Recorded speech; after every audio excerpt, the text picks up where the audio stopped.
Sebelum menyimak isi videonya, ada baiknya pemirsa menonton video ini sampai habis, agar paham isi videonya.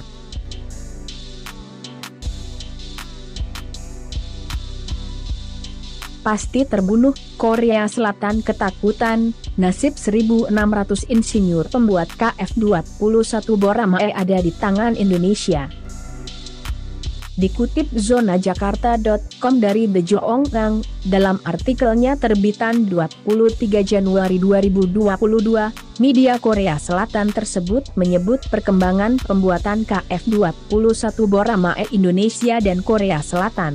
Selangkah lagi, jet tempur KF-21 Boramae yang merupakan kerjasama Indonesia dan Korea Selatan segera terbang. Bahkan, jet tempur KF-21 Boramae Indonesia dan Korea Selatan yang kini tengah melakukan sederet pengujian dijadwalkan terbang perdana lebih awal, yakni bulan Juni 2022. Tak cuma rencana terbang perdana, KF-21 Boramae Indonesia dan Korea Selatan juga menarik perhatian saat dipamerkan dalam ruangan. Tahun ini, kami akan memulai uji manuver skala penuh untuk KF-21, tulis The Joongang dalam artikelnya. Mulai akhir Juni, uji terbang penuh akan dimulai. Awalnya uji terbang awal dijadwalkan akan dimulai pada Juli, namun proses perakitan dan persiapan uji terbang berjalan lancar, sehingga jadwal dimajukan. Alasan KAI memajukan jadwal uji terbang adalah untuk mengamankan waktu semaksimal mungkin, tulis The Joongang. Meski KF-21 Boramae buatan Indonesia dan Korea Selatan nampaknya berjalan lancar, Korea Aerospace Industries, KAI, rupanya menanggung beban moral.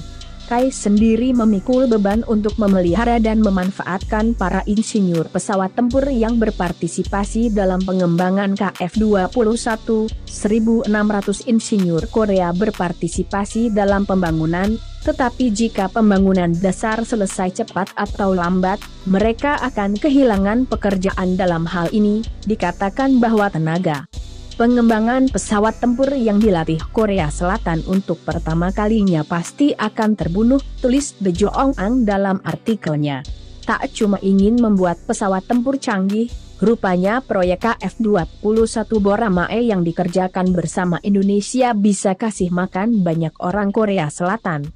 Hal ini seperti dikutip zonajakarta.com dari The Korea Times, Presiden Korea Selatan Moon Jae-in mengunjungi Korea Aerospace Industries, KAI, di Sacheon, Provinsi Gyeongsang Selatan, Jumat, 9 April 2021 mengungkap tujuan negaranya mengembangkan jet tempur KF-21 Boramae bersama Indonesia.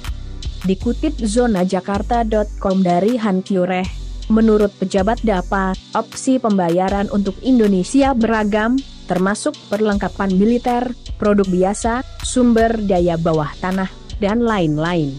Pejabat itu menambahkan bahwa rincian mengenai jenis dan jumlah barang tertentu akan dibahas di kemudian hari.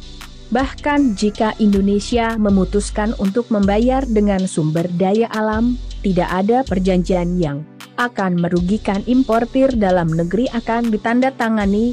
Misalnya, jika minyak sawit digunakan untuk membayar proyek, maka ini dapat dijual ke luar negeri tanpa harus membayar untuk memasuki Korea Selatan terlebih dahulu, ujar pejabat tersebut.